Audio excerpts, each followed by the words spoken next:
Ak poberáte dôchodok a sociálna poisťovňa vám zároveň vykonáva exekučné zrážky, od 1. júla 2026 vám zo zákona musí po zrážkach zostať viac peňazí.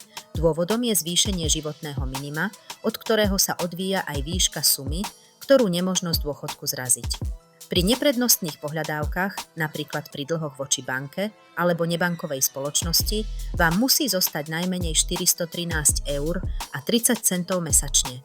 Pri prednostných pohľadávkach, napríklad pri dlhoch na daniach alebo poistnom, je to 295 eur a 22 centov mesačne a pri výživnom na maloleté dieťa 123 eur a 99 centov mesačne. Na každú vyživovanú osobu sa tieto sumy ďalej zvyšujú. Sociálna poisťovňa vykonala prepočet automaticky a dôchodcov, ktorých sa to týka, písomne informovala. V oznámení je uvedený aj predpokladaný dátum ukončenia exekučných zrážok. Pre viac tipov a informácií nás nezabudnite sledovať.